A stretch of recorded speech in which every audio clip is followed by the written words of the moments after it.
কলকাতায় day second ব্লগটাই তোমাদের সঙ্গে শেয়ার করছি। তো সেকেন্ড ডেতে আমরা ভেবে নিয়েছিলাম বেলুড় মঠ আর দক্ষিণেশ্বর মন্দিরটা দর্শন করব। তো মা বাবা গিয়ে মর্নিংয়ে পুজো দিয়ে দিয়েছিল, আমরা যেতে পারিনি। আর কলকাতায় এত গরম কি বাচ্চারা সেখানে একদমই অ্যাডজাস্ট হতে পারছিল না। আর ফ্ল্যাটের মধ্যে তো আমরা এসিতেই ছিলাম, কিন্তু রাস্তায় তো আর এসি পাওয়া যাবে না। তো মুখে পুরো স্কার্ফ পেঁচিয়ে আমরা ঘোরাঘুরি করেছি। মেকআপ তো অনেক দূরের কথা, সেখানে কিন্তু মুখে কাপড় না পেঁচিয়ে বেরোতে একদম পারবে না, কারণ আমাদের আসামের লোকদের জন্য প্রচণ্ডই গরম। আমরা এখনও হয়তো ব্ল্যাঙ্কেট, হালকা ফুলকা ব্ল্যাঙ্কেট গায়ে দিয়ে শুই, কিন্তু সেখানে কিন্তু ওয়েদার টোটালি আলাদা।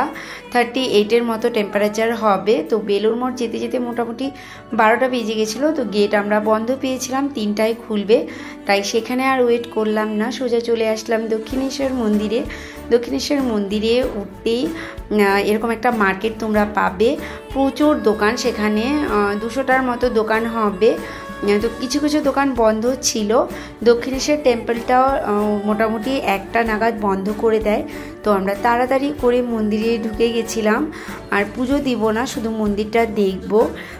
তো তাড়াতাড়ি করে আমরা মন্দিরে যাই। সেখানে কিন্তু একটা ব্যাপার আমি খুব খেয়াল করেছি, সেখানে কিন্তু মোবাইলে নেটওয়ার্ক একদম পাওয়া যায় না। জানি না কেন, গঙ্গার ধারে মন্দিরটা রয়েছে, হয়তো তাই হবে। আর বাচ্চারাও প্রচণ্ড ক্লান্ত হয়ে গেছিলো, কিন্তু আমাদের দাদার ফ্ল্যাটের থেকে কিন্তু মন্দিরটা খুব একটা দূর ছিল না, মোটামুটি ওয়াকিং ডিস্টেন্সেই হবে। কিন্তু আমরা টোটো নিয়ে নিয়েছিলাম, 10 টাকা করে টোটো ভাড়া নিয়েছিল। তো ঢুকে পড়েছি মন্দিরের ভেতর, খুবই সুন্দর মন্দিরটা। আর পুজো দিতে পারলে আরও ভালো লাগতো, কিন্তু কিছু প্রবলেমের জন্য আমরা পুজোটা দিতে পারিনি।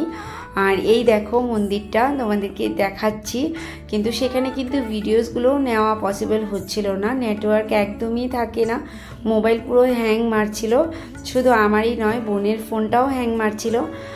আর এটা হচ্ছে গঙ্গার পাড় ঘাট মন্দিরের।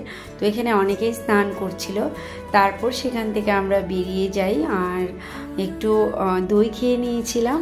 তো চলো আজকের জন্য এখানেই এন্ড করছি, আবার দেখা হচ্ছে নেক্সট ভিডিওতে। টাটা।